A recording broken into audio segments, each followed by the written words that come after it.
আহলে সুন্নাত ওয়াল জামাত বাংলাদেশ চন্দনাইশ উপজেলার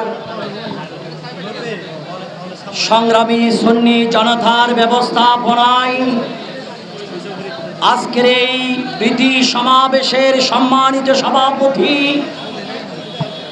সম্মানিত প্রধান অতিথি, সর্বস্তরের সুন্নি জনতা, আপনারা জানেন আগস্ট মাসের 5 তারিখ এদেশের ছাত্র জনতা স্বৈরাচারীকে দাফন করেছে। 5 তারিখ স্বৈরাচারীকে দাফন করার পরে এখনো বাংলাদেশে পাঞ্জাবি পরিহিত স্বৈরাচারী আছে।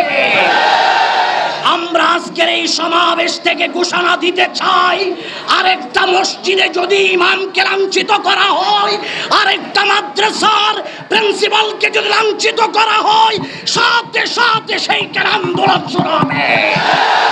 কারণ আমরা পিছপাও হলে চলবে না। এখনো বাংলায় যদি জরিপ চালান, সবচেয়ে বেশি সুন্নিরা মজবুত। আজকে সেই ওলি আল্লাহর বাংলায়, সুন্নিদের বাংলায় কোন সন্ত্রাসীরা মাজার, মসজিদ, মন্দির, মাদ্রাসা, শিক্ষা প্রতিষ্ঠানের উপর হামলা করবে, আমরা যদি চুপচাপ বসে থাকি, কারবালার হুসাইনের সাথে বেঈমানি হবে। সুতরাং ছাত্র জনতা জেগে উঠো। প্রত্যেকটা অঞ্চলের মধ্যে ছাত্র সেনা, যুব সেনা, ইসলামী ফ্রন্ট, গাউসিয়া কমিটি, রাজবিয়া নুরিয়া, আহলে সুন্নাত ওয়াল জামাত প্রত্যেকটা দরবার কমিটি ঐক্যবদ্ধ হয়ে যেই মুহূর্তে হামলা করবে, সেই মুহূর্তে পাল্টা হামলা চালাও। যতক্ষণ পর্যন্ত পাল্টা হামলা চালানো যাবে না, ততক্ষণ পর্যন্ত তারা আমাদেরকে দুর্বল ভেবে নিবে। এখন আর ঘরে বসে থাকার সময় নাই। বাংলার জেলায় জেলায় আন্দোলন শুরু হয়েছে, বাংলার থানায় থানায় আন্দোলন শুরু হয়েছে।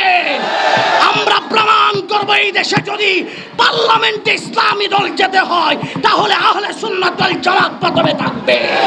আসসালামু আলাইকুম ওয়া রাহমাতুল্লাহ।